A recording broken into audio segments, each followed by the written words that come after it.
Holding the grip and on my shoe.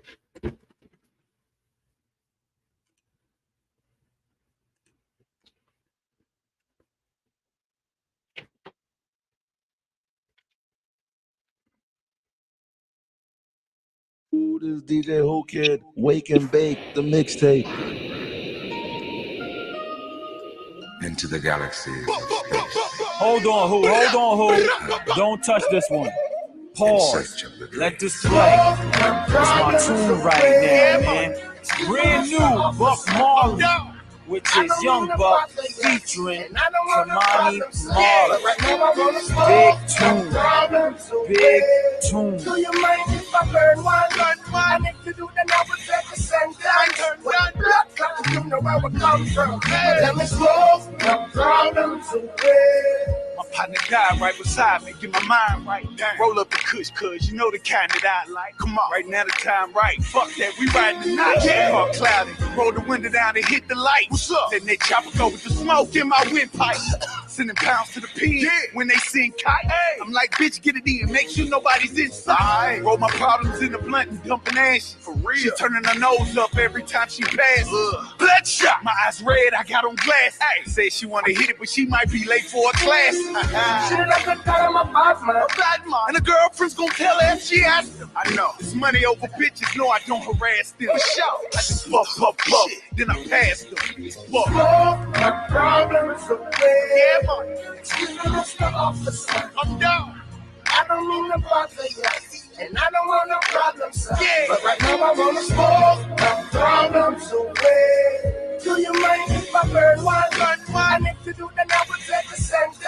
When blood clot, you know where we come from. Let me smoke my problems away. I used to bottom of my shoe to put my joint out. Woo. Don't wanna hit it if you niggas shit keep going out. Nah, they lacing blunts. That's the shit that you ain't knowing. Yeah, man. No disrespect, I like my Mary J. Play. Never can make my mind up. I buy up every day. Yeah. You ever been in the lineup and them people say your name? Say we pulled up beside them and all they heard was bang. So right now I'm rolling my problems up and rolling paper. Yeah. Some of that bubble kush cause nothing seemed to motivate us. Smoking with Snoop Lion, he told me in due time. Yeah, man. Don't worry, you fine and you know I brought you kind. You take a lighter and tray it, this how I do mine. No ashtrays, homie, just use whatever you find. Hey, smoke for free, whatever you do, I hope you grind. Right now it's on me, but next time you buy. Smoke my problems away. Yeah, man. Mr. Officer. I'm down.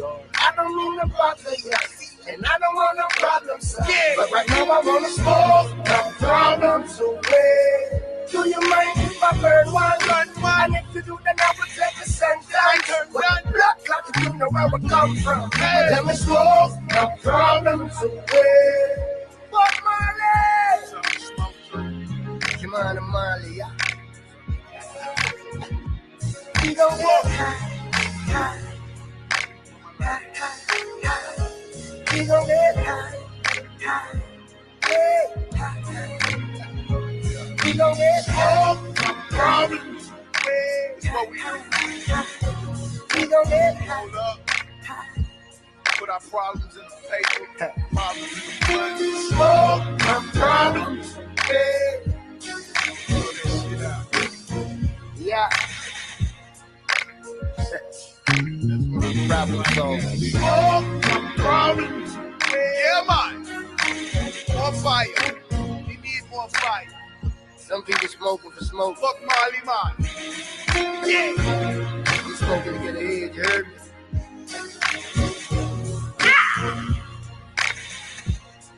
Yes, sir.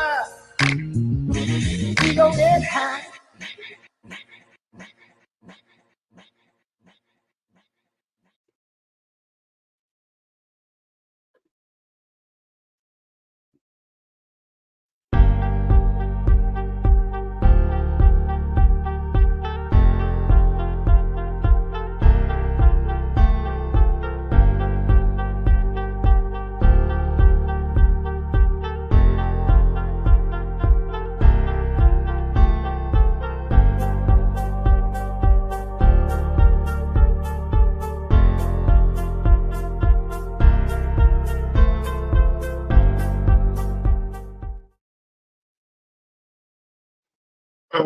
So what's up, man?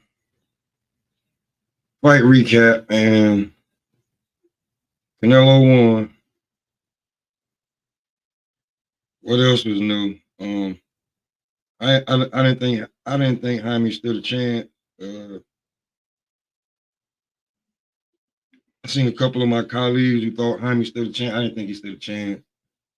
Did he get some new fans? I mean, the nigga that he fought, the nigga that Jaime fought last, that went the distance with Canelo after getting dropped. He got new fans fighting Canelo and standing the test of time. But I watched that fight from start to finish.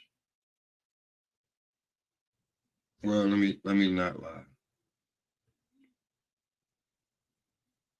I think I fell asleep around after round 10.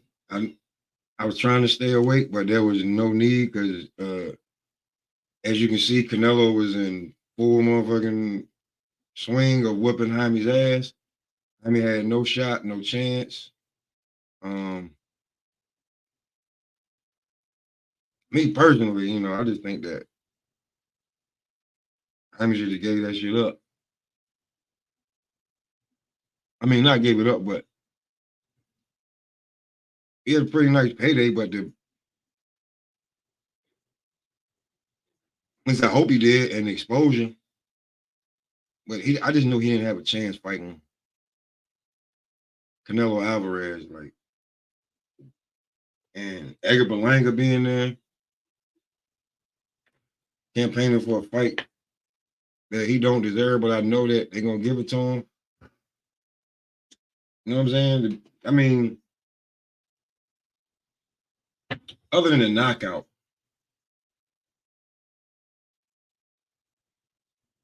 fight was pretty much what I thought. Canelo would dominate easy.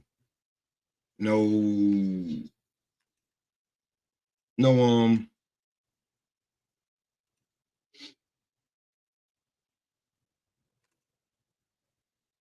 like nothing I saw with a damn anything that he could, fuck with him. But I mean, I really don't have much to say about that fight. I got much to say about everything else. I just used Canelo because he was up there.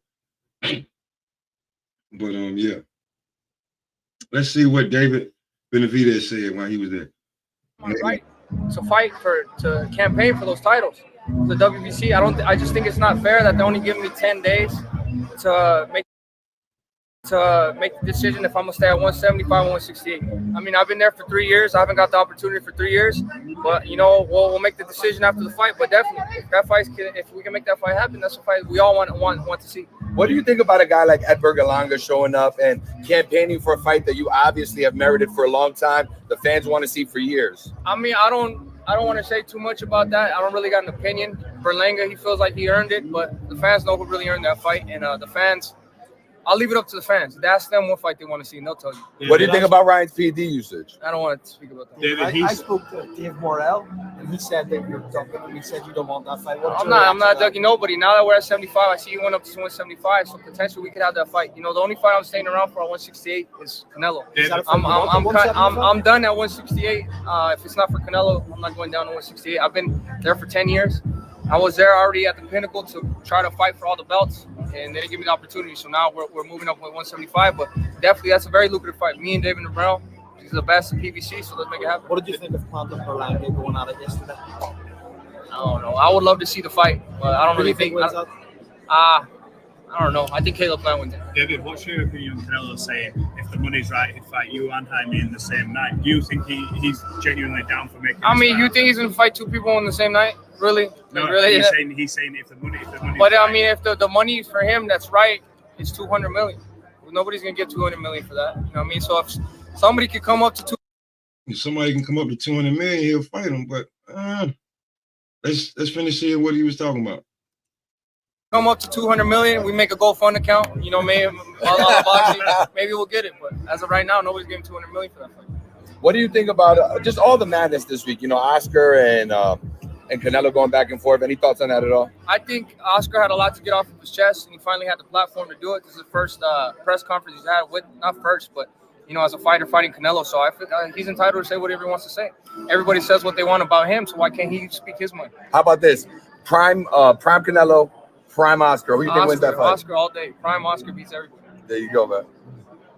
All good. How you feeling at 175 now? This camp. I know you've been training for a while now. I feel good, man. I've been working extremely hard. I feel like I've been at 168 for a long time, past 10 years. So now that I go up to 175, I feel fresh, rejuvenated, and now I'm just there ready to campaign for those belts. It's 168. I know you mentioned you only go down for Canelo, but 168, I would imagine because it's not hard. It's not hard to make the weight. I just done everything I can at that. This is it. For me as a fighter. He already knew that goddamn. He already knew that question. He already knew what that question was. It's hard to make the weight. No, nigga, it's not hard to make the fucking weight. But let's go over here real fast.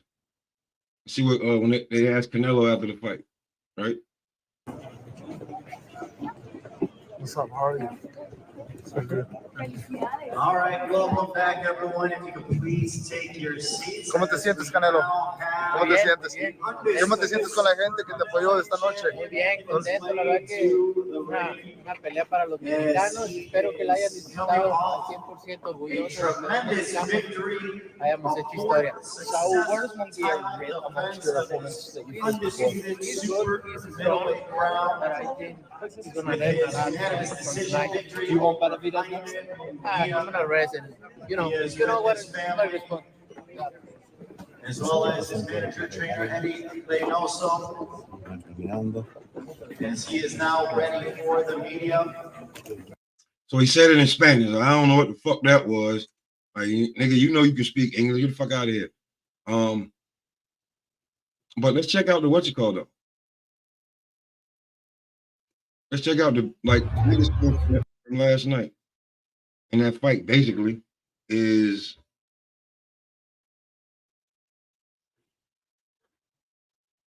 basically them staring at each other.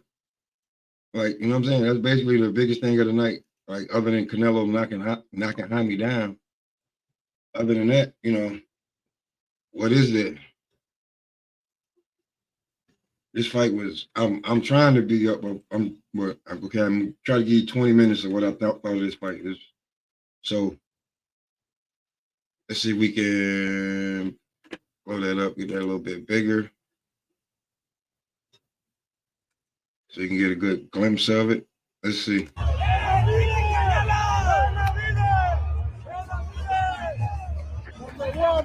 Number one, baby.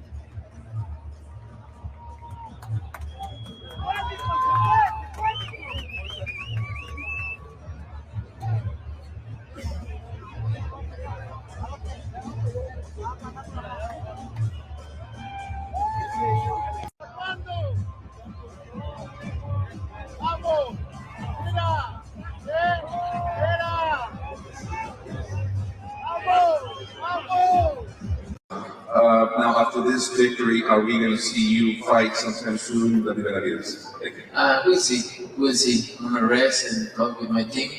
And like I say, everybody asking for everything, but and I always did. I always fight with everybody. You asking, so. But right now, I'm in the position I can ask him to.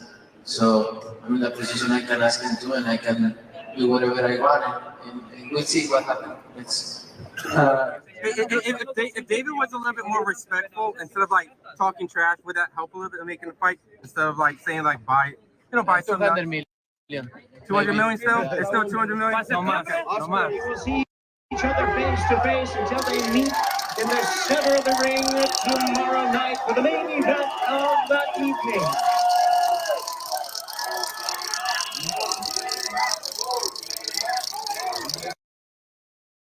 I have no clue how that. I'm glad Mogia had a following, but he was getting he had no chance of winning this motherfucking fight. This fight was he was not winning this fight from Jump Street. There was no way he was gonna win this.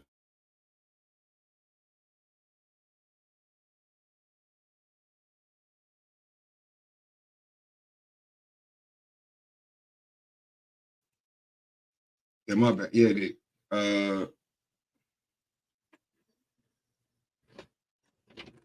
I mean, he kind of surprised me by lasting long as he did, but I thought he was getting knocked out. I'll be truthfully honest with you. I really thought he was getting knocked out. Trying to see if Body want to pull up and talk about it or Crush, but I really thought he was getting knocked out. I really don't have much to say. The first round I was watching the fight, he was collecting data on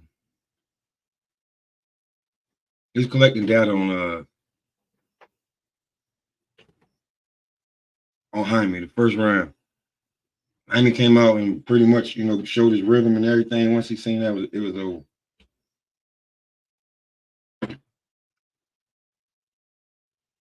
Pretty much wasn't nothing he could do after that. It was pretty much over. I mean, what else? I mean, I don't know what to say about what Jaime did or could have done. I mean, he was going. I never had him winning the fight. I never had him. I don't know how many rounds he won. I don't think he won any rounds, to be truly honest with you. Maybe a couple, but that man got his. I don't see nothing.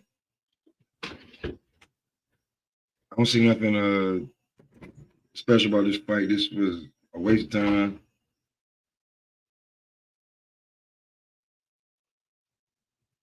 I'm not impressed. I mean, I knew Canelo was gonna win this fight. There was no doubt in my mind that Canelo Alvarez was gonna win this fight. And he's gonna fight who the fuck he wants to fight next. Been saying that. So great win, great win for Canelo. Now on to the next. As I do, this is not. If he'd have beat Dave Benavidez, I'd have been like, yeah, I've been talking about it for a minute. Everybody been up, but best fight last night.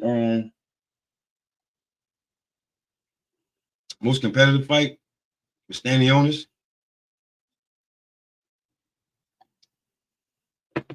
Most competitive fight was probably the Stanionis fight. That was probably the most competitive fight last night. So, last night was. I didn't think the card was like that. I was falling asleep during some of the fights. I watched some of the Stanionis fight was worth missing a couple of quarters of the Minnesota game, but I'm gonna get to that. The Ant-Man, but I had my man Jizzle watching that one, so he did me a favor. I done him a favor. He needed. I didn't think he was gonna go the distance because them niggas was standing in the bucket fighting. That was the most competitive fight. Well, I didn't know who. I thought Stanionis had it, but what's his name, Mastery, or whatever his name was, he wasn't going away. But I knew, but it was competitive as hell. Now, on to the next fight, the fight in June, the next big fight, allegedly, apparently. I hope so. We're gonna have a press conference. They've been talking, so we got this coming up, right?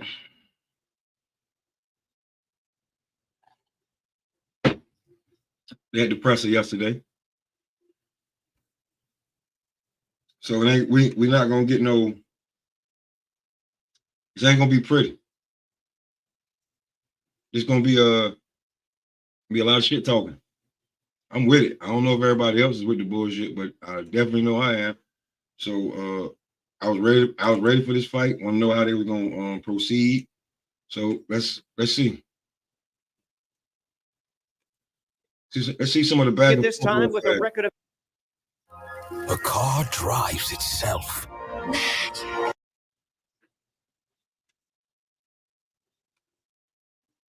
Knockouts. This undefeated lightweight contender defeated a slew of contenders to rise up to the 135-pound rankings. 7 big wins coming by way of knockout. He's a 5-time 3-division world champion and the reigning and defending WBA lightweight champion of the world, Gervonta Tank Davis.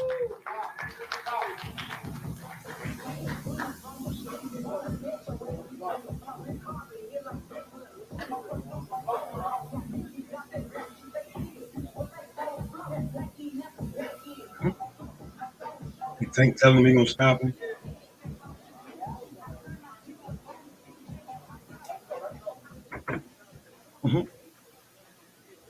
and Gervonta Tank Davis and Frank the Ghost Martin heating things up already in anticipation of their showdown for the WBA Lightweight Championship of the World. Tank definitely gonna push this nigga. We'll invite our guests, our trainers, to join us here at the podium. See each other. Word.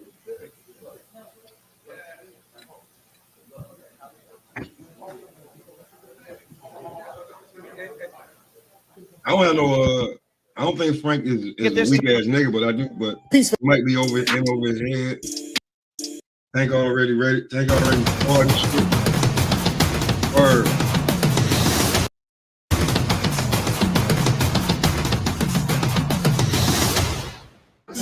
Some clinching. Goddamn clinching. You know, we in there tussling and shit. He showed clinching. He didn't show the punch that he got here with. He showed clinching. Frank, in your own words, what happened? What is the story? We haven't really heard the story about the sparring with Tank Davis from your own mouth. What actually happened? Can you clear it up for us?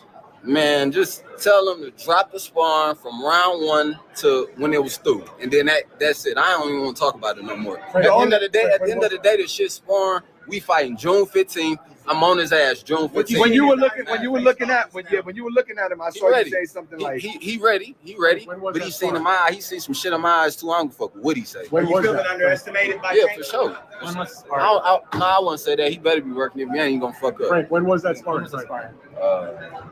Roughly. It was around the time he fought. I heard you like saying something or mouthing something to the effect of "I was green" or something green. Yeah, no. Around that sparring session, like I wasn't half of who I am as a fighter now. Talk half about it. Who I am. What you mean? No, so you said different. It's different. You know, I was fighting off of natural athleticism then. Like now I'm fighting off of IQ, understanding, knowing what I'm doing when I'm doing it. Like just a lot of different stuff. Huh? You looking to set some traps up in the fight? We look for everything. We look for everything in the fight. Like I say, I know how they walk. You know what I mean? He got you with the sparring. I didn't get it. I didn't hear it. Y'all heard him say the brick hand, right? Y'all heard him say the brick, so you know what that motherfucker hit. Plus, they wouldn't show the video, so it was self-evident. How his tone changed. It was self-evident when he didn't want to show the video. Yeah, they did all that like they had the video, like just to hype the people up, hype people up like he really got something, and then show me fucking the clinching, like doing like bro. So I just want to let you know how these niggas was acting. And then when Tank pulled up, they whole energy changed. Respecting that the very first round when you guys got together the first time? In the sparring? Nah, because it was like we was fighting. It was dirty. It was kind of dirty. You know what I mean? You know, it was dirty. You said you took your gloves off. You said you took your gloves off and kind of went to wait outside. No. I ain't go wait outside. You know, I changed. I went in the little bathroom and changed. And when I changed, I came back out and did an interview. And that's how that happened. But I was looking, like when I'm doing an interview, I'm looking for sure.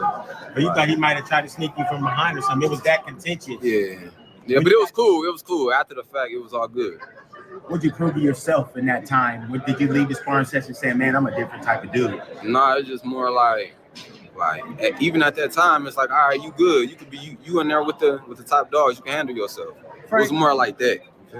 Obviously, before the presser, you said we'll see if the beef is real. When he came out, was you expecting him to get right in your face, and was you expecting that reaction? It's just natural. It's the natural energy. You know, you got two like dominant like guys. You know what I mean? Like you got one who ain't going, you got another one who ain't going. I ain't going. You know, so it's just like, and it's real. It's real. So it's different. You know, it's different. He brought up your brick hand, but what do you? What's good, bro? What's happening? Ain't nothing. I'm just showing it. I'm just playing a little bit of this. When we Tank Debo this nigga yesterday, because this was more exciting than the but yeah, I was just like, this is way more entertaining than that shit. You know what I'm saying? So I was just like, I would rather. I tried to talk about what happened, but I knew what was gonna happen. Like that nigga trash. Like, I ain't trash, but I was like, he ain't got no chance of beating Canelo. Yeah, man, that was anticlimactic. You know? First lover. That's why when you sent me that, I was like, man, let me send it. This ain't nobody better pay for this. Like, we should see it, but ain't nobody paying for this shit, bro. Hey, it worked too. I got to salute. Hey, I salute. You know what I'm saying? Good looking out for the cookout, well. Good to look out for the cookout. But this, I'm like, yo, bro, this nigga, I'm like, nah, man, this nigga he don't stand a chance against this dude, bro. He really don't. He don't stand a chance against homie. And the way Tank was pulling up and just deboing this nigga shit, that shit was funny to me. I was like, yeah, Tank on something else, right? And this how I know Tank on some other shit, bro. When I seen the homie, he got the gang back. This nigga pull up with AB. Yeah, that was a good look. That was a good feeling seeing them two. That was a good feeling. I was like, ooh, he got the gang. He got gang brother back with him. Like, this real now. That shit with him and Floyd now I think it's real. Because he pulled up with AB. Yeah, he pulled up with AB, you know what I'm saying? And AB AB looked in pretty good shape. He didn't look like he do on the gram all drunk as hell. But maybe that's because he been actually working. But when I seen him with AB, I'm like, yeah, Frank about to get it. And he was like, it's the best I've ever seen Tank talk. Everything. Yeah, people would talk about he need to go to Toastmasters and all. They always say all kind of crazy stuff, but he looked free. He looked free. He looked relieved. Right. But to close out that Canelo thing, man, I heard somebody say it on this other channel, man, and they were trying to suppress this, but they were basically saying that it looked like Canelo carried that man. Yeah. And I got that vibe too. I'm like,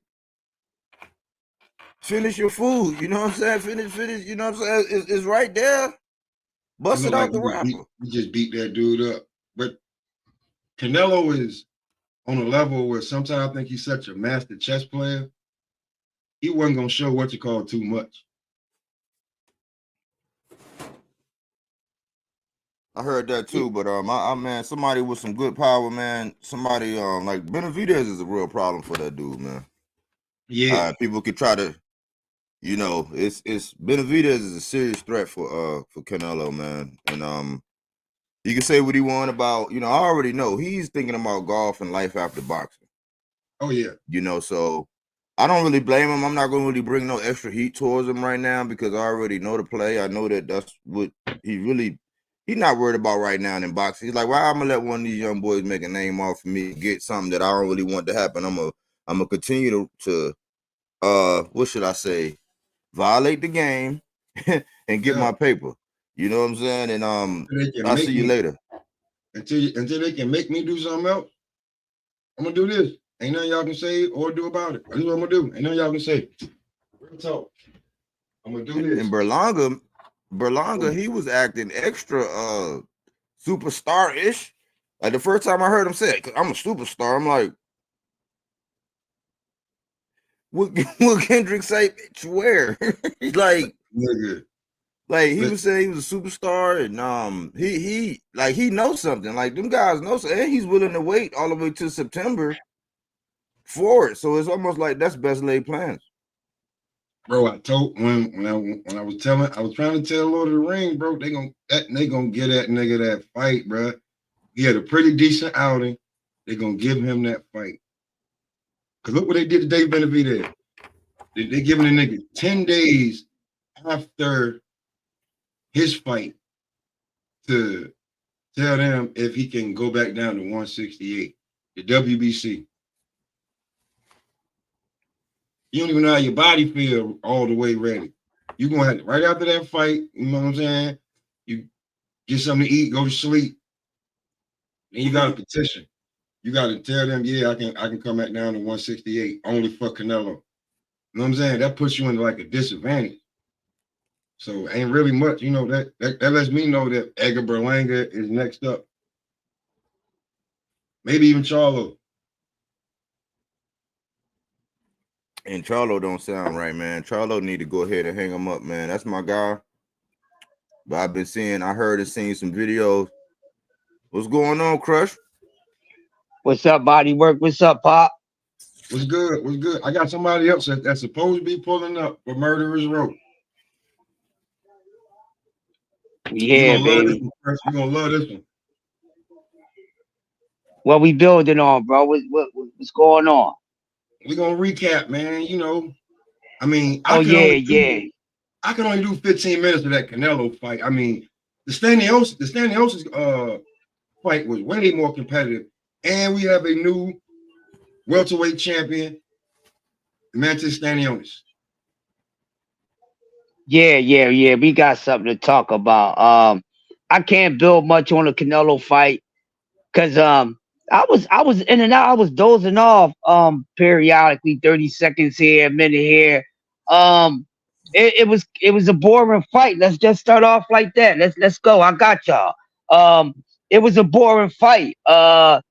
And for that damn price, everybody should be refunded, man. They really got to make some new laws and some kind of respectful guidelines when it comes to pay-per-view. I'm getting sick and tired of it.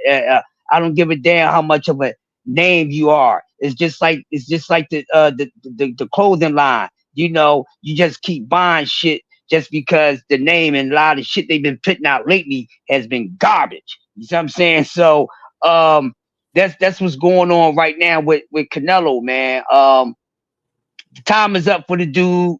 Father Time has definitely kicked in. He's about one of the oldest 33 looking yos I've seen in boxing in my fucking life. And that's because he's been boxing for so long. Lot of wear and tear and is kicking in. Nothing is going to help him. No loaded meat, no nothing. No pads, no nothing. Father Time is kicking in. And the only reason why Jaime McGee, who I'm not really big on, he finally fought someone. Gave him a fight, you know, older guy, but experiences was won that fight for Canelo. And I knew that let me see how Jaime handle his power. We know power was the last thing to go. Canelo still got a fucking punch. But if he get in there, he ain't gonna get in there with a guy like David Benavidez because he's gonna need youth and everything else, and much youth to keep a David Benavidez off him. And he know at this point in his career he could not keep a guy up like that off of him. David's a durable guy, no matter if you hit him upstairs or downstairs. And Canelo knows that his power will not affect David Benavidez like that. So we're not getting that damn fight. Jaime McGee, he did good. Now I need to see him fight fresher, younger. He's in the same situation as Devin Haney. Let me see you continue to fight guys of your peers, and let's see how that turns out for him. I think Canelo could have stopped him because he hurt Jaime a few times and he carried the fight. Jaime hit Canelo with some good shots, but Canelo got a hell of a chin. You got to break this dude's body down. You got to spend time downstairs, people. You got to spend time downstairs. Ask my man Omar Figueroa with the loaded body work. That's his name. I'm telling y'all. Yeah. Body work is the shit. I take body works over clean headshots in any sort of fashion, no matter if it's a jab or clean hook. I keep on telling y'all, body is where it's at. That's why you wouldn't want to deal with me on the fucking streets, man. Go ahead, bro. Brandon Figueroa last night, that body shot he hit homie with at the end of the round. Omar. Yeah, Omar. Was yeah. it Omar Brandon? I think it was Brandon. Omar. No, it was Omar. It was Omar? Yeah. It was Brandon Figueroa. I mean, Brandon. Yeah, it was Brandon. It's the heartbreaker. You're right. Yeah, the heartbreaker. Yeah, Brandon. Yeah. That nigga was the real breaker last night. He hit that nigga with that shot. And I like his style, man. I like both of the Figueroas. I like Brandon. For anybody that really don't understand boxing, it's gonna be hard for them to follow his style because he has a very unorthodox style, kind of irky jerky, but very effective. Not a defensive guy. He's a durable guy, so I don't even jump on him about his defense because that's not his plan. He comes to fight, and even though he not a defensive guy, he don't really get he get punches landed on him, but he don't get beat the fuck up like that. And even with some of them punches, he'll roll him off his face. So he don't mind contact. And that's what I like about him, because he's gonna give it, and then if he can roll it, he'll roll it, but he ain't gonna really try to duck it before it lands. He's gonna be like, I come with it, I'm coming back. He's a guy, if you throw 3, he's gonna throw 5. And he's not gonna forget to go downstairs. Now with that fight, that's one of the best fights of the year, because both of these guys is throwing body work, man. That body work percentage is one of the highest body work percentages I've seen against 2 opponents. All you goddamn fighters, no matter what level you on, take heed to that goddamn fight. It was a very good fight, and I said, man, this dude, Magdaleno, he's a tough guy. He got durability. He's like an old 76 Chevy. You really got to put wear and tear on this dude, and he would not go down. I said, the only way this dude gonna go down, he got to start going to the body a little more. And it was at the right time, because he was tiring down, he was gassing a little bit, but he was still rolling. I said, man, his chin is too good. What you got to do? Hit that body. He cocked that motherfucking Winchester rifle back and said, fire! And that was it, baby. I said, oh my goodness. And it was the best fight of the night. I mean, the Stanionis fight, that was cool with Mastre. It was a little boring. That them neither one of them niggas went to the body. Them niggas had they fight. Rock 'em, stock 'em, robot. That somebody should have knocked somebody out with all those clean shots they was hitting each other with. But Stanionis, he could never run 147. I still see some holes with him, but he's a game dude. But if he get in there with a guy who's not gonna give up so much, you know what I mean, to get there, is catch, shoot. You know, he get in there with a guy that's a hustler, they're gonna dig in his ass. You know what I'm saying? They're gonna make him miss, make him pay, make him pay, make him miss and dismiss. Fight over, he's gonna be laid out on the canvas. He's not a hard dude to stop. You break his body down a couple times, you work on his body for 3 rounds, you can get him out of there with a top shot, maybe another 2 rounds later. But that was a good fight, but it seemed like everything was in slow motion. You know what I'm saying? It wasn't enough oomph in these fighters. I don't know, but pay-per-view, y'all got to stop that bullshit. Next time y'all do that, I'm coming to the headquarters, and I'm going to do y'all like my man Jason Statham did did the motherfuckers on the bee hunter. You know what I'm saying? The bee. You know what I'm saying? Y'all can't be doing that.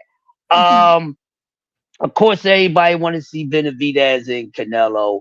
Canelo was not trying to mention him. So the crowd made him say it. And of course, he wants to get paid. Canelo, you can never be a Mike Tyson and get over 100 mil. You ain't that boy like that. Take the max minimum, dog, because it still probably be one of your highest paydays, and go out on your fucking shield and just get out of boxing. No one wants to see you fighting Edward Berlinger and none of these dudes, because now you want to give these guys, these Mexican fighters, a shot when you old and done. Nah, nobody wants to see that shit. You should have been doing that years ago. So you give these guys less credit. They get credit, but you give them less credit. I see the hustle in Canelo. If y'all ain't catch on to it, that's what he doing. Why you ain't give these guys a shot when you still a little younger, bro? Because they would have got more credit for beating your ass if they beat you. So we saying, oh yeah, they beat a Canelo, but it wasn't the best Canelo. It was a Stonewatch faded gene Canelo with extra bleach on it and all this other nonsense. Ain't nobody trying to hear that, man. Ain't nobody trying to hear that. But go ahead, bro. Y'all go ahead and cook, man. I wanted to open things up. That's what I'm here for, man. It's like always, man. When you get on, man, it's just like it's refreshing, bro. Thank you, bro. Y'all, it's very, very hard, man. When I be listening to, I go somewhere. Sometimes I just sit around and just listen, man, because you just hear some of the dumbest shit, man. And it's rare. It's like people just can't keep it a buck, man. I call Pop. I ain't gonna lie, man. I normally get them all, and normally see Stanionis, one of my guys. He been out for 2 years, but I normally get it. I would have got that just to support. Like when Bam was on Canelo undercard, that's the only reason why I got it for Bam Rodriguez.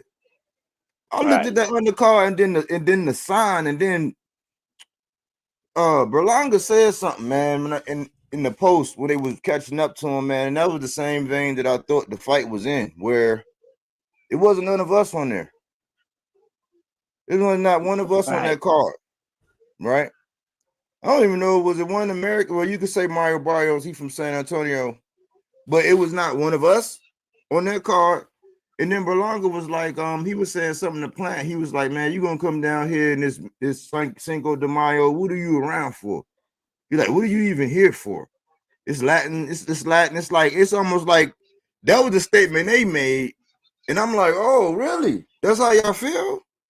Okay, because it was really a sign to say, okay, well, how successful is it? Because when you do stuff like that, you're going to gauge the outcome based on the fact that you got support from your people. So they wanted to see if they can do something like that or continue to do stuff like that and not have to cater to any, like us. Like, none of that catered to me. You know what I'm saying? Mario Barrios, he cool. Stylianis, he cool. Like, I like to see them guys stay out. But like, that card was not a card for us. And for people to keep it unreal, I think he carried Munguia. I was saying he was carrying him. And somebody was even saying he didn't want to do that to him and put him out there like that because of that. I said, see, and and we're paying for that. Word. You know what I'm saying? We would have, that's why I ain't no shame. That's like the first time in a long, long time. You know what I'm saying? I had to fire up the steak. Right. You know what I'm saying? But like you said, man, the dude wasn't going to the body. He was tailor-made. I think after the first couple rounds, he already saw what the man was going to do. When you say straight up and down, no special effects, that's really what Munguia is, a high output guy, decent power. Yeah. He can wear you down. Derevyanchenko really, I think if he was a little more active and, had a little bit more stability like that, I think Derevyanchenko would have got with that man. He caught Reiner, which I'm like, is Reiner, we got to start judging Reiner. So whenever we see Reiner go out, he's like he's cavalry. He's the forward cavalry, you know what I'm saying, to go out and see what's going on. You know what I'm saying? He's going to go over the speed bump and see how it really hit before, you know what I'm saying? Because that they rent him out like a cheap slut. That Canelo fight took a lot out of him. Yeah. You feel what I'm saying? That Canelo fight took out. He said, man, I'm done. Y'all ain't going to keep throwing me to the damn wolves, trying to see how your fight is. I ain't no test dummy. I'm good. Right. That word. Ain't nobody trying to put me in no damn fight that I can win. Fuck you. Words. I don't blame them. But you know what? This was more exciting than the whole Canelo fight. I was about to say, let's talk about that next, man. That's it. Oh, man. The press man. I was about to say, hopefully that's the next thing we gonna cook on, man. Hey, man. May I start off real quick? I'm gonna make this short. Hey, listen, man. Shout out to my man Tank Davis. Shout out to Tank Davis. One of the guys I like the most in the sport of boxing. Out of the guys that I like, always liked him. Listen, this he's loose off the chain choker. Now, the Tank Davis that they was asking about, be careful what you wish for all you Tank haters. I'm telling you, this man is focused. He got his wolf on right now. And now that he's matured, and he's not taking nothing for granted. He's already facing adversity by being a shorter man, but he's so damn special. That's why y'all hate. Y'all want this man to keep on giving up even more disadvantages than he already got. Hate equals you are afraid of this man. Ghost Martin fucks with him. Top dude. Hell of an opponent for Tank. I'm not saying nothing. I want Tank hands to speak for himself. I ain't no cheerleader. I just call it like it is. It's gonna be an amazing fight. And I'm gonna say this early. It's gonna be competitive until it's no longer competitive. This fight, I don't expect this fight to be competitive throughout the entire fight. This is no slight to Frank Martin. I'm talking strictly boxing right now. Forget that his name is Tank Davis. I'm talking boxing right now. Fuck y'all feelings. This guy, this skill set, and this little man, this little mighty man is more than what y'all see. He is special. Got one of the best training teams in the sport of boxing. They a hell of a specimen over there. And his knowledge of boxing. Oh, y'all thinking that this man is just not paying attention? Tank is a study of the sport, and none of you haters is peeping it. Listen to him when he talk. Y'all say he don't talk. Now he's talking. And guess what? He be talking boxing. When he's talking about an opponent, he's telling you, letting y'all know and let him know what's wrong with you. He ain't overlooking nothing. He know what's in front of him. He respect Frank as a man, but he respect the fact that he gotta go in there and do whatever he got to do so it won't be done to him. Tank said, Frank cool. He got bricks in his hands, and that's all he got. Soft in the body. This man knows every weakness. So what they are studying, what he's studying alone, what he's studying with his team, y'all tripping. Let me tell y'all something. This 6-7 hitman list, even if it dwindled down to being 4 or 5, I'm gonna tell y'all something. It was already put together. See, y'all been talking this fast and furious shit, always hating on this man. Who he gonna fight next? He gonna rematch Pitbull. He gonna do this. Then he turn around and give y'all something that y'all wasn't expecting. Not what y'all want, but what y'all wasn't expecting. But something that everybody wanted. Something that some of the fighters that y'all jump up and down about haven't done yet. Not even lately. Yet. Y'all ain't peeping game. This man and his team, they've been putting this together for years. Oh, Mayweather runs him. Y'all talk too much and don't know a damn thing. Fast and Furious, crash test dummies. You are a fan. You don't know no more than me. You don't know no more than me. I don't know no more than you. But when it comes to the common sense of boxing, I probably do. When it comes to being straight up and down, I do. Y'all simply don't. Is it because of hate or you really don't have no knowledge of boxing? Y'all tripping. Y'all don't even see the signs. That's why I don't do too much cheerleading. They got to do that shit at the end of the day via bill, via fans, nut huggers, the ones that's in the pocket of these favorite fighters. They got to stand 10 toes down. Y'all been paying attention so much. Who's the best fighter? Who's the most notorious fighter? Y'all ain't paying attention to shit. Y'all quick to, Twitter this and Instagram that, but y'all ain't peeping the fine print, the fine line, the message under the message. See, y'all been thinking that this young man been bullshit. He ain't focused. Y'all letting, he put his hands on a woman. He was never convicted for putting his hands on a woman. He got convicted for hit and run that he didn't stay there for. Clarissa Shields? Huh? Where's the proof that he put his hand on a woman, you haters? Where's the fucking proof? He say, she say, no receipts, having asses. Crush, Guess what? Crush, they talking about that. Was he? When he was he convicted of it? Remember now, like he snatched. He gripped up. But he didn't smack her. I got you. He didn't smack her. He was getting her. He snatched her, and he was trying. He been telling her stay away from Floyd and anything connected to Floyd. And wasn't that one of Floyd baby mamas or something like that? Something like that. But either way, he never put his hands. He never smacked or balled his fists up. Where's the goddamn pictures? Where's the picture? Where's the goddamn claim? Where's the receipt? Where's the docket? Where's the docket? But y'all people say, oh, he put his hands on a woman, gripping a woman up by her fucking clothes.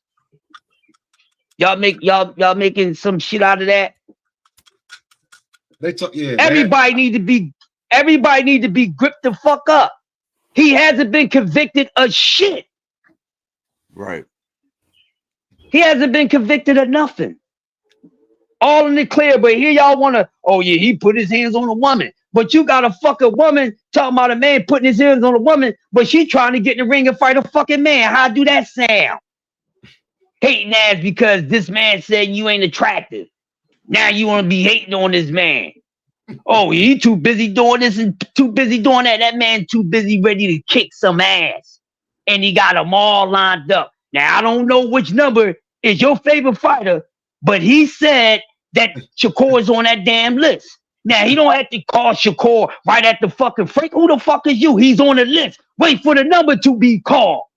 Word. And when the number gets motherfucking called, y'all better hope your boy show the fuck up. That's all that matters. Who am I to get to say, well, you should call him Letz? I don't pay those damn millions. Neither do your asses. Learn to stay in your lane, but if not, I'm here to help y'all. Man, I'm here to help y'all. I don't have a problem with talking to y'all about it, because that's what y'all need to do. This man is on a mission. Until somebody beat him, I ain't got none of them dudes at 135 or 140 beating him until somebody beat him. And that's just the way that it is, because y'all been hating on this man the whole damn time. The whole fucking goddamn time y'all hating on this damn little ass fucking man. Y'all tripping. Hating on this little ass man. They always got the little man always got to be the bigger guy. How the fuck do that sound? The little man can always be the bigger guy, yo. Look, look how he ran up on him. Look how he ran up on the gang nigga. He not playing around with these dudes, man. Everybody, they've been calculating and adding up everybody that been shitting on him. It's coming. Tank took this nigga like, and what I was saying before niggas jumped over, right, is that niggas was talking different before Tank got over there, and then when Tank got over there, them same niggas thought, hey Tank, like watch this shit. What do you think about that matchup? Well, I'm ready to see it. That's gonna be an explosive fight. I'm ready to see that. Is there anything you got to do different for this fight? Obviously, it being with Tank Davis. Is there big gang, and we going this way. What sets you apart largely from your opponent here? What makes you a better fighter? He started when he was 15. I started when I was 7. There you go. There you go, right there. That's what we're gonna What about you? Look at Dark James. Look at Dark James. Look at him back there. He started when he was 7. First of all, he too swole. What round? He too swole. What round? He's underdog. He too swole. He can't even swing. He too swole. Tank. What did you think about the situation? Ryan Garcia yesterday, we got a chance to see him after the both failed tests. What was your thoughts on that? They playing with him. They playing with him. Because we can come over here. They playing with him though. You call BS on that like Ryan does. What can we expect June 15th? But AB, what do you think about this Gang, matchup? AB, gang. That's my guy, man. I'm gonna take all this shit. Show the clip.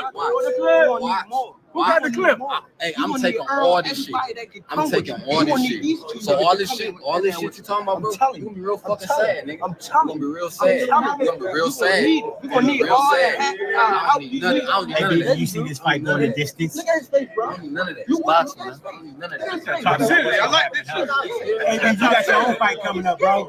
Blair Cobb, coming back yourself. Talk to us about your matchup. Man, just don't miss it. Just be there June 7th.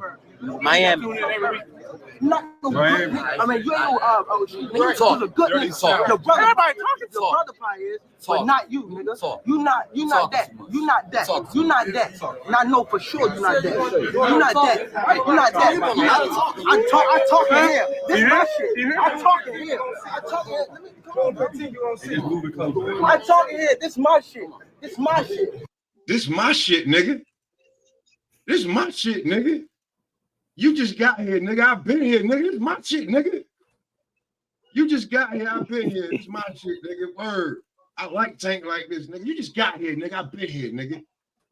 Wait till these lights break, nigga. You sparring, fighting in the ballroom, nigga. Wait till them lights break, nigga. And yeah, all your fetishes and idols, all them niggas gonna be at the fight, nigga.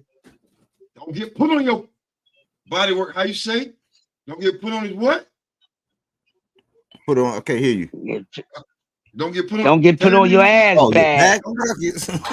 Nigga, don't get put Put on your back, baby. Nigga. Back pockets. Yeah. Hey, I'm happy for Tank, man, and it's a long time coming for me, man. I've already I made it to where you was at, where it's like, man, I can't really be a cheerleader. I try to come out and spit the facts. I was the one of the ones saying that when came down to them three, when they talking about all this defensive, all this and this and that, he's second behind Shakur, as far as defense. But as far as them three guys, when it came down to Shakur, Tank, and Devin, he's right there as far as defensive. But he's one of them ones that where sometimes he kind of like to get hit for some reason, like where other boxers don't like to get hit. He actually, you know what I'm saying, he actually kind of got a feel. That's one of his gauges. You know what I'm saying, to see if you still got it. You know, he'll come back and be like, yeah, he's still strong. You know what I'm saying? He be out there. And Coach Calvin said the man is becoming a floor general. It's almost like how they used to say Peyton Manning was, man, in the league, man, when he was back there behind that center, man. He was like a player coach. And what Coach Calvin was saying is that it's starting to be scary because he's starting to embody all them guys that he grew up with in the gym. He's starting to enact and show little flashes of what they doing. And instead of like him coming back seeking guidance in the corner, he going back saying, look, this is what I see, and telling them what's going on. Like they say he's coming into his own. I'm glad he got all that legal stuff. It was hard for me to really talk about that kind of shit. I'm out here in Baltimore, but it was kind of hard for me to talk about that kind of shit when you know, when you're going through something and you on lockdown and shit, and you got an ankle bracelet on, like you really ain't gonna be where you ain't gonna be as free as you need to be, so the best product will come out. I'm glad he got all that shit out the way, and now it's time to get down to business. And Frank just happened to be first on the list. I was saying that I don't think that Frank should Frank was going about it the wrong way, like the way where everybody else go wrong, where they piss him off early. You kind of want to try to rock Tank to sleep if you can, you know what I'm saying? But don't wake the sleeping beast like before. But I think it's there. I think the fact that he's free, I'm thinking he's looking to go out and put on an example. We're gonna hear a whole lot of crazy shit. I don't buy into all that shit that they be doing when they be smearing that man and all that. It's just like that show, man, that show down there that morning when that shit happened with this lady and they didn't even know if that shit was true. They had a show at 9 a.m. that morning to just smudge and smearing people, and people still holding to that. People still commenting, he ain't nothing yet. He can beat women. They say all kind of crazy shit, man, and it bothers me. I've got to the point where I graduated where I don't even address it no more. You know what I'm saying? I'll just politely roll out. I'm just glad that he's unleashed, man. I did a video saying he's unleashed, man. He's unleashed like Jet Li. That movie when they used to take that motherfucker off, they take that collar off and put him down in the pit. That's what we about to see. Hell yeah, without a doubt, man. I love it. Boxing need more of that type of energy. And it's a few guys. That's why I'm waiting for a few guys to step up. Well, as far as the management and start giving a few of these guys better matches, like Abdullah Mason. I think there's no need to not even force fast track him, but there's no need to keep on slow walking him. He's special, so he needs to get in there with guys that's going to really give him a test, because he's just simply levels above the guys he's been facing. That's not his fault, but hopefully guys like himself and a few other fighters get to start facing better opposition, because the level that they are at. And that's something that's wrong with the sport of boxing that I disagree with. Stop building these guys. You gotta you put these guys where they need to be because the level that they're at. Fuck all that. They only got Yo, 3 or 4 fights hey, and all this hey, other nonsense, yo. hey, yo, Go ahead, hey, bro. yo. Watch this. Watch this. Watch this. I got the 4th member of Murderers Row. Watch this.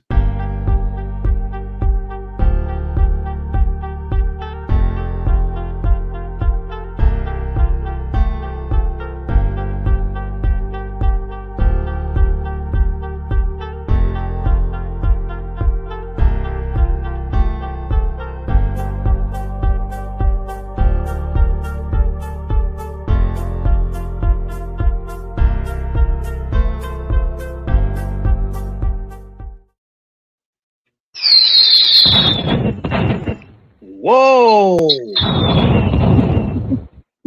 What's Salute, up? young lady. What's going Hey, on? Des, how you doing? Des, long time no see. Des, how you doing? Perkin, I said you gonna love this one. I told you gonna Yeah, love this one. it's me, baby. It's me. How you been? You looking gorgeous as ever, you know.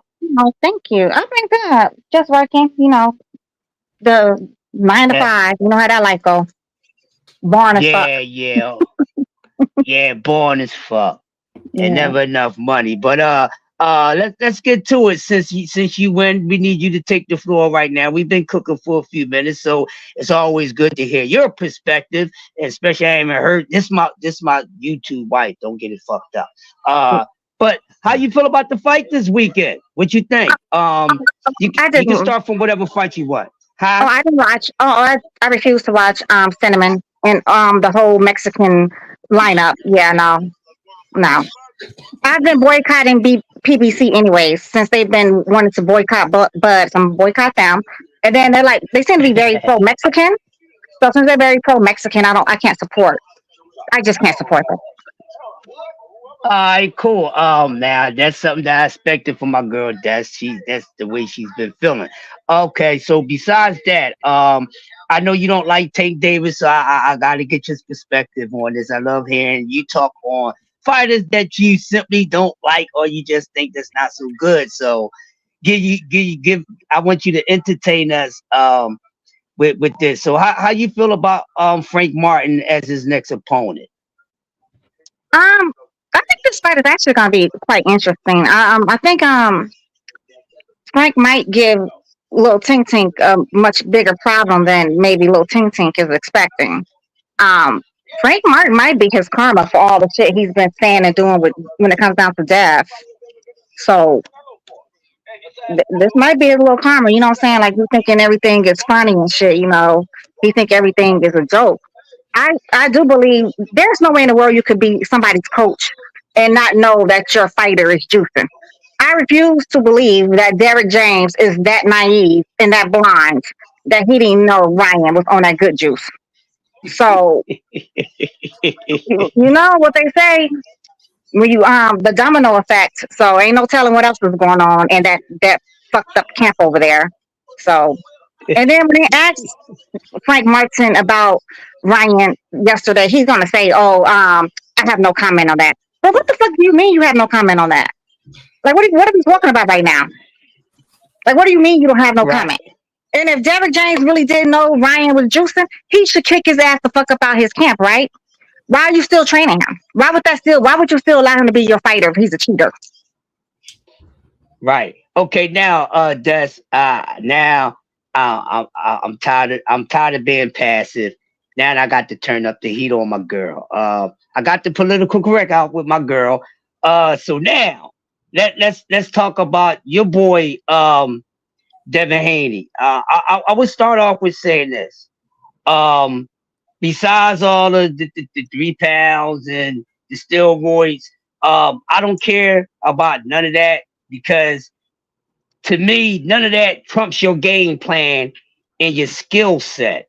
And also, before you give your give and take on it, when you said karma for Tank, some people think what happened to Dev is karma for Dev. I mean, I like Devin Haney. His father's a piece of crap. I don't roll with dude because if you gotta be personal with fighters, to say that your son is better and those things like that, I'm not with none of that. I don't like no fighter or managers and promoters get into personal shit. It's about boxing.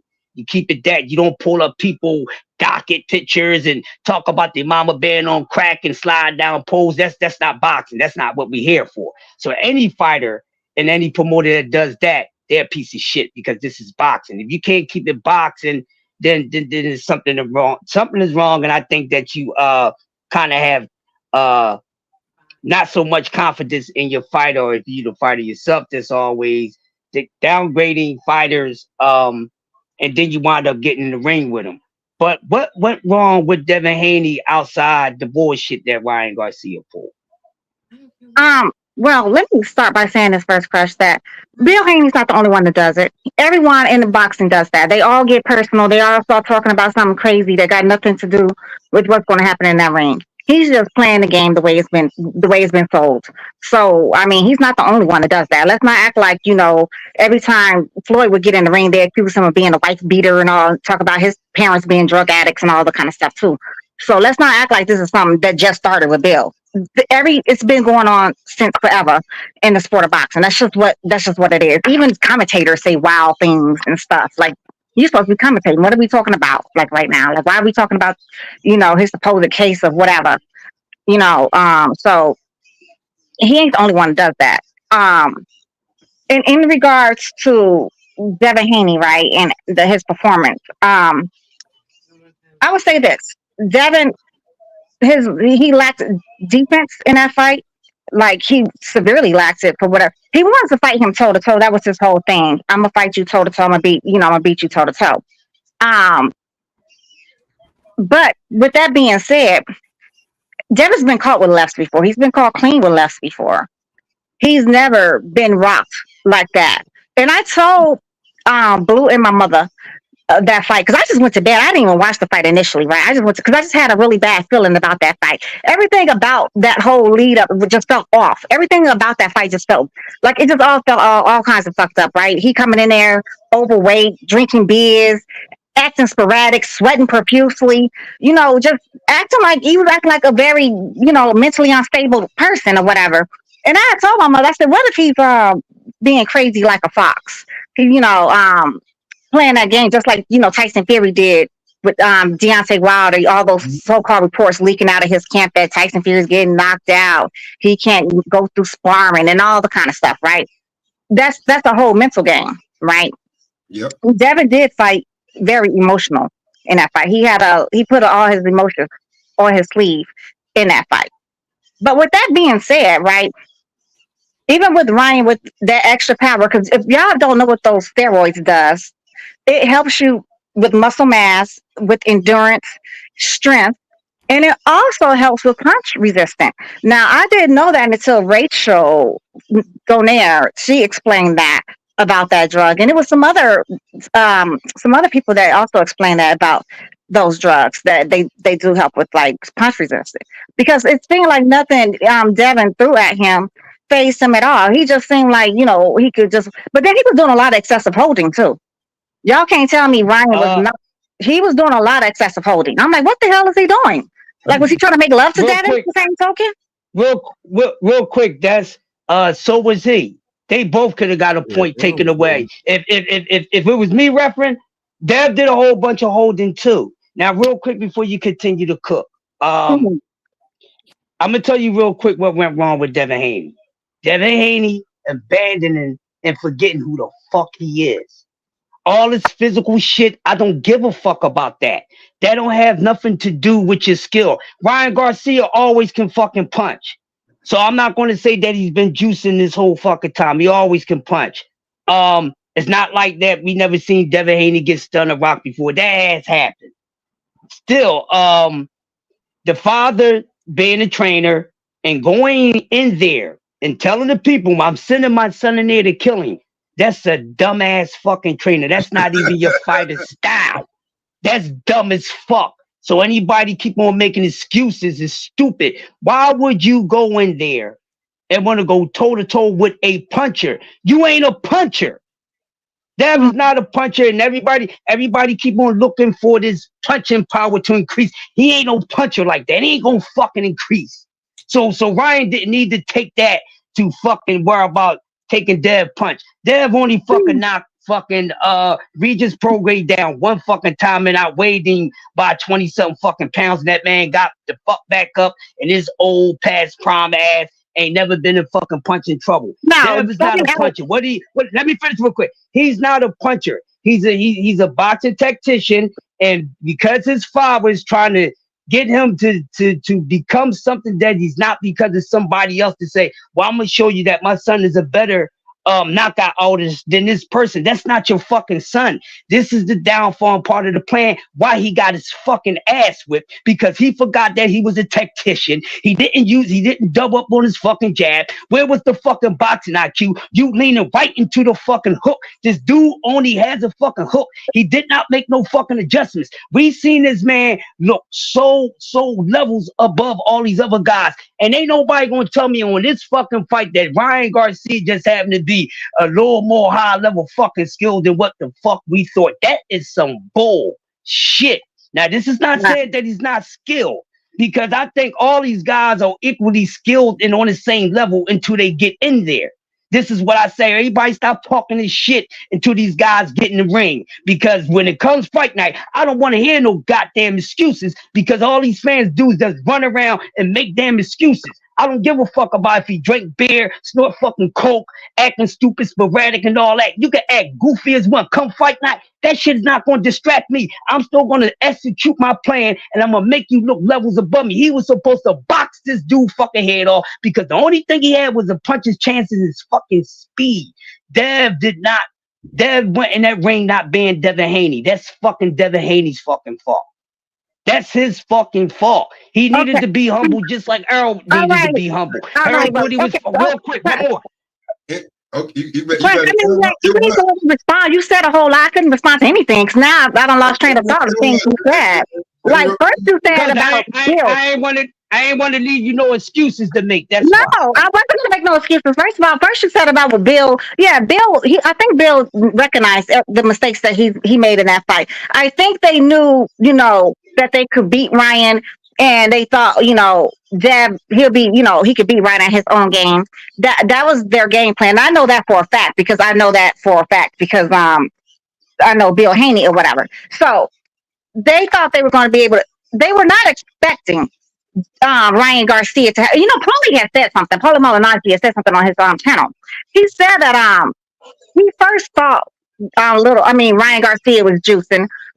When he fought, I forgot the guy's name he mentioned. He said that was the first time he ever saw Ryan with like a one punch knockout power. He said we knew he was a puncher or whatever, but not one punch knockout kind of power.